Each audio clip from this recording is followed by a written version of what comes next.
Okay, I think that we are recording now. So hello everyone, my name is Samira and today here I'm with Anna. Anna is a talent acquisition specialist and she's active in this area for a couple of years. And today we are going to talk about ADHD and Anna's personal experience about ADHD and how we can make our working environment a more inclusive environment for neurodiverse people. So, hello, Anna. First of all, thank you for accepting my invitation. And can you please introduce yourself a little bit?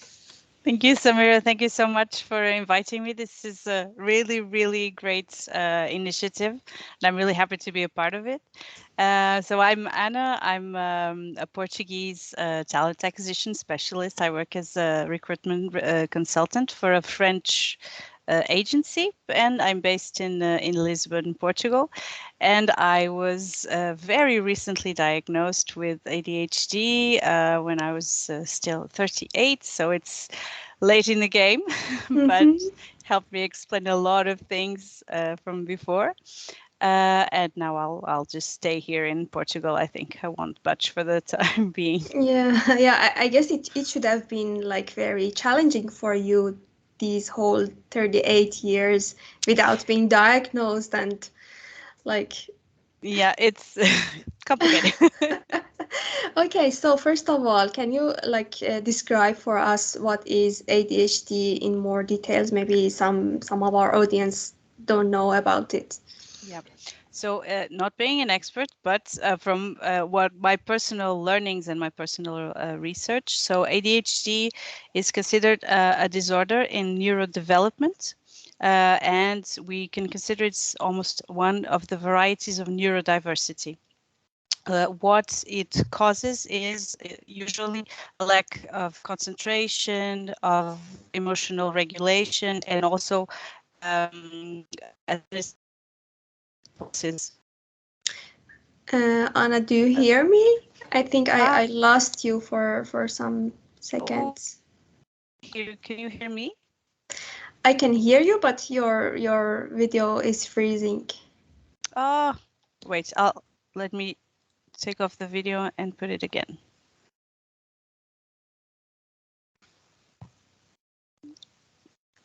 Can you see me now? Yes, continue. Okay. Sorry.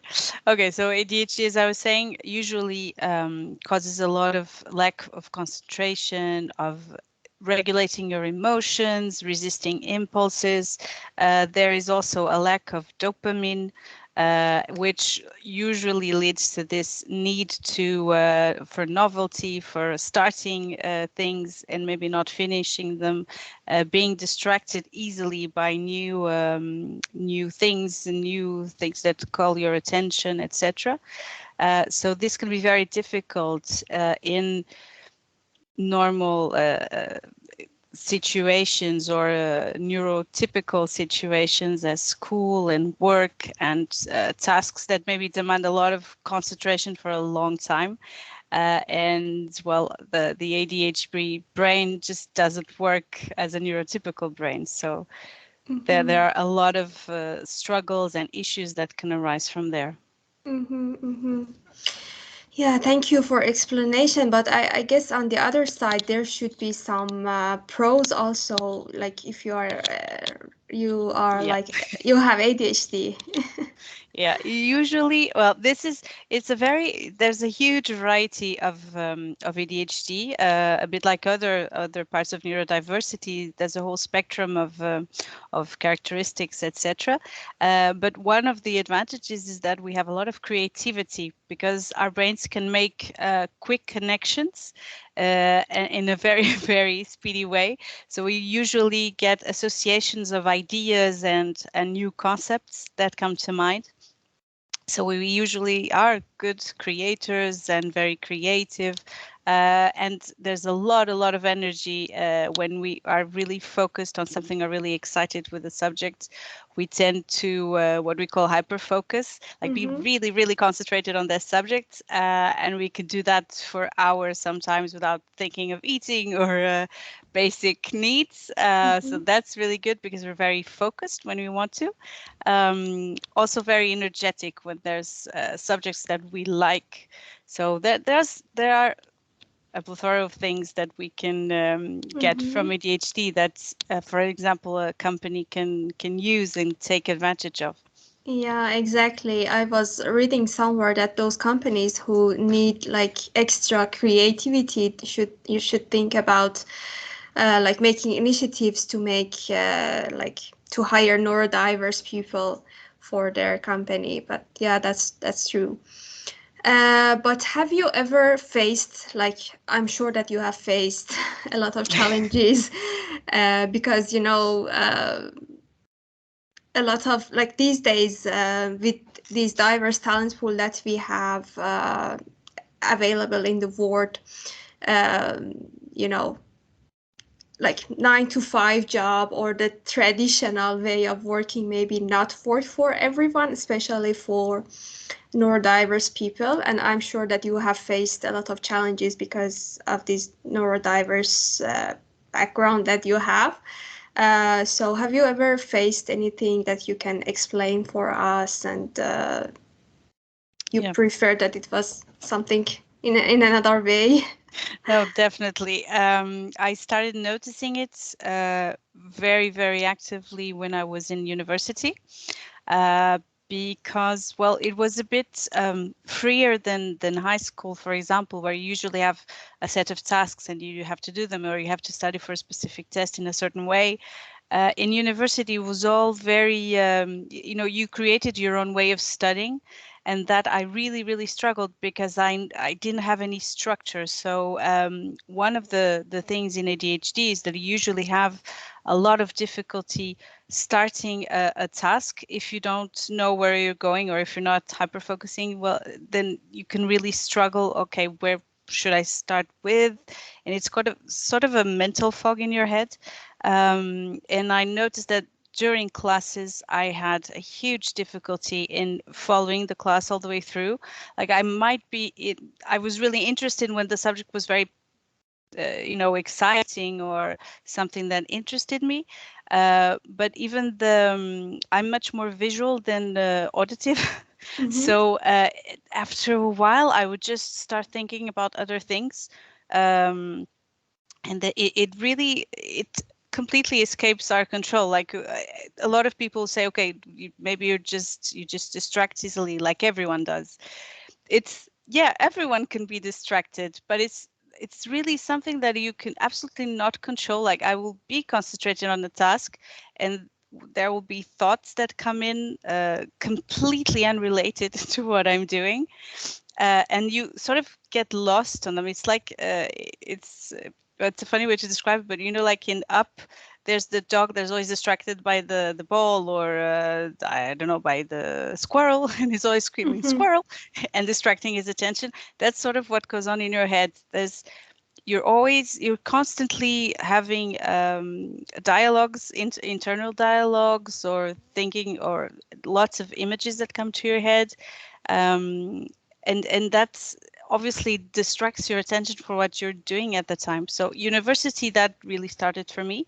And then at the workplace, obviously, especially when you do not know that why that happens, a lot of tasks that go forgotten, like unanswered emails, or a task that you knew you had, maybe you wrote it down, but then, okay, you write it down, but you never look to at the notes again, and then you completely forget it. So it can create, when you're not prepared for it, or not prepared, maybe when you're not aware of it, then I think, yeah, it can create a lot of clashes at the workplace, especially if you work in an environment that is maybe too rigid, or too, too protocol. Then, yeah, that definitely creates. One of the struggles I'm having right now is organizing my schedule, and Well, in talent acquisition, you kind of deal with several recruitment missions at the same time. Like you have to recruit for different Mm-hmm. positions. In an agency, that's even more intense because you have different kind of Clients. positions. Yeah, and one of the big struggles I have, and it happens especially when I'm either tired or when I don't sleep too much, it kind of gets more and more intense. And my big trouble is knowing where to start a task and then finishing it. Like I know I will dedicate time for that specific research, and that's all I will do for at least 2 hours. The problem is, without being aware of it, I tend to say to myself, okay, I'll do this, but then an email will come, and then I'll treat that email as an urgency, Mm-hmm. and then I'll get a Skype message from, I don't know, our communications team, and then I'll think, okay, I have to do that now, and then I'll go to another another Yeah. task, and okay, that's what I have to do now. So you sort of get completely dispersed in all these tasks, and you never really finish the one you were thinking of doing. So it's very tiring, and you sort of you self you have these feelings of guilt as well, because you think, oh no, I should have been able to do that and I'm not able to, or everyone goes faster than me, and it's just the way we work. Mhm. I So guess it is harder and more challenging these days, especially because, like, I guess people who don't have ADHD as well are being distracted a lot by all these social media and notifications from exactly, everywhere. Like someone who doesn't have ADHD also like get distracted very easily. I guess that's it's more challenging. it's one of the things that happens a lot. Like a friend will send me a message, or he'll share a video, and either I do have the presence of mind to think, okay, I'll look at that afterwards. Now I'm concentrating on this, but my normal tendency is to, oh, good, a video, and then I'll check something in the video and I'll say, oh, there's another video related to this video, and then I can lose 10 minutes looking at videos until I remember that I was doing another task. You sort of get into a rabbit hole, and it's really difficult to get out of it. So yeah, that's definitely one of the challenges. Another, I think, is, for example, in meetings, you're supposed to pay attention to what is being said if you want to participate or say something, so you can usually also always get distracted. And sorry, I think that was my phone ringing. No And problem. also, another thing that happens a lot is that you can have a lot of ideas, and you go through a presentation that you want to do in your head, and then when the time comes to speak, you completely blank and you're blocked and you have no idea what you were going to say, what you thought before. So that's another challenge that I faced, when I have to say something. Even for this interview in this conversation, I know that there are things that I thought maybe before, say, okay, oh, I'd like to say this, and now the time is here, and I know I'll probably blank about something or other. And that's the kind of struggle that we have, that if our environment, our work environment, isn't prepared for it, and it's very easy because, well, first of all, you have to know and be aware of that you have ADHD or autism, or whatever it is in this neurodiversity spectrum. And if you can at least educate in a way the people around you, then it's much more manageable. Mm-hmm. But for now, yeah, that's definitely, and especially emails that I've forgotten, clients that I have to get back to, and then I forgot, or candidates that I have to call and completely forgot that I had to call them, and organizing my time. But so Mm-hmm. that's one of my current struggles, at least. This week is something I'm working on. We're devising a way to organize my time and to focus on one single task at a time. Mm-hmm. But for that, obviously, you need strategies, and you need someone to help you, take a bit of a step back from the situation, analyze it, and then say, okay, what would work for you? how would you be comfortable working. So Mm-hmm. that's it's, but there are also very good things. Like I said, having completely crazy ideas or being really passionate about a subject, and that also can inspire your colleagues, or you can show them different ways to look at things. So Yeah. it's a really there are down moments, but there are also great moments that can Mm-hmm. it, Mm-hmm. yeah, that can be really exciting as well. Yeah, I think this is the story with any feature that we human have. Yeah, we human have, like, it has downsides and good sides as well at the same time. But yeah, you talked about how a little bit about how like the company can help you to go through this and to perform better. So if you want to go in more details or like describe it more, Hmm. what would a company or what would you expect from your employer to do in order to make the working environment for you more inclusive and you know, in a more More. comfortable way? Yeah, I think it's. I always think of the associates, like for example, houseplants. If you have a houseplant in an okay environment, they might survive and adapt, but they won't reach their full potential. When you give them an optimal ground, soil, light, whatever, they can really bloom, and then they turn into this beautiful plant. And I always think of that as neurodiverse people in the work Mm-hmm. environment. We can adapt, and or we can mask our symptoms to appear that we are put together and controlled, and we have everything figured out. But I think that for the first thing is really communication, because you have to first, not everyone is aware of what is neurodiversity, what is ADHD, autism, I don't know, dyslexia, etc. So the first step would be to talk to your manager, to your colleagues. Doesn't take long, just to explain what is the neurodiversity you have, what kind of things it can cause, because it can be simple things like being having hypersensibilities sometimes to certain light, Mm-hmm. certain sounds. Especially in Uh, autism. yeah, exactly. Yeah. And there are more and more they're discovering that there's an overlap of characteristics between different neurodiversities. And I know that as ADHD, I have a lot of sensibilities to textures and to sounds, and strong sounds especially. Mm-hmm. And as a little episode, my colleagues now warn me before they close the door because it usually bangs and it does a noise that really upsets me. So they now say, okay, I'm going to close the door. And then at least I can be prepared for the sound that is coming.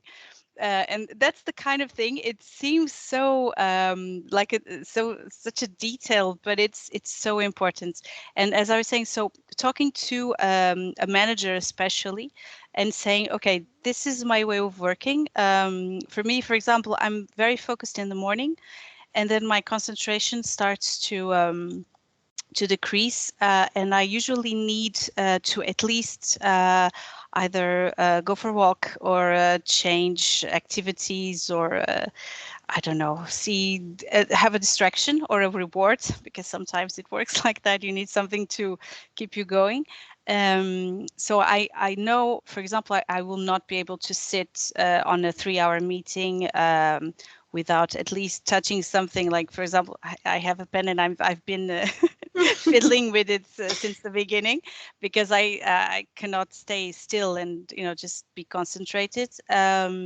So I know that, for example, if I do need to leave a meeting, or just to during the day to have a break, they will be understanding about it, because they know that I can have moments where I need to stop, but I always have moments where I'm so concentrated and focused on what I'm doing that I can really go and be productive and go at it and be really dynamic. So I think the first step is communication. The second step is flexibility, Mm-hmm. understanding that, okay, maybe the traditional schedules will not work for a neurodiverse person. Doesn't mean they will produce less than the neurotypical person. And of course then understanding and trying just to create an environment that is that feels safe, where you're not judged, where you can really be yourself, because then the good parts of neurodiversity will come up as well. When you feel Mm-hmm. safe and you feel not judged, you don't have to mask your characteristics or symptoms or whatever, and you can just be yourself, and that can be really original and perky as well. So that's wonderful. But yeah, even the light conditions, the workplace, whether there's natural light or not, whether you can move or not, having plants or having, I don't know, being careful about the kind of noise you have. There's a multitude of things, but is always to, okay, know what works for you. Try to understand, okay, what makes me work less, what makes me work more, what really stops me from working, and then talk, just communicate it and tell your needs and try to see what can be arranged. But there needs to be flexibility from the other side as well. Mm-hmm. Yeah, thank you so much. I think you mentioned really good tips and good yeah, good tips because especially the flexibility that you mentioned, I think is very important. I think all of them are important. Like communication is important as well, but the flexibility part is really important. Uh, for example, I was reading about neurodiversity the other day myself, and I read that, for example, people who have autism or ADHD, as you said, they can be hyper focused on a task, and because they burn a lot of energy, for example, during 2 hours, they need to go for a walk, or even they need to get a nap because they are so exhausted because they put all the focus that they had on on a task, and even maybe they can finish something in 2 hours that, for example, an ordinary person can finish in one day, for example. So this traditional working schedule 9 to 5 maybe is not working for them, and if like a company is still sticking into those traditional ways of working and are not showing flexibility, might lose this neurodiversity. And as you said, it has like great sides as well, and if you like water this plant and give Yeah. the conditions that it wants and it needs, so then you can see that it is like growing beautifully. So then you can like use these good sides as well. Exactly. That's Yeah. exactly it. Yeah, so thank you so much. I'm really happy that we had this talk together and you shared your experience with us. I think that's it from my side. I asked all the questions that I wanted to ask, but feel free if you would like to share something else or if you would like to add anything. Yes, well, just maybe for anyone that can watch this and maybe see themselves in what I'm describing, or in any other aspect of neurodiversity, just to really try to seek a diagnosis, just to at least be sure if that's it or not, because there are more and more people discovering very well later in life.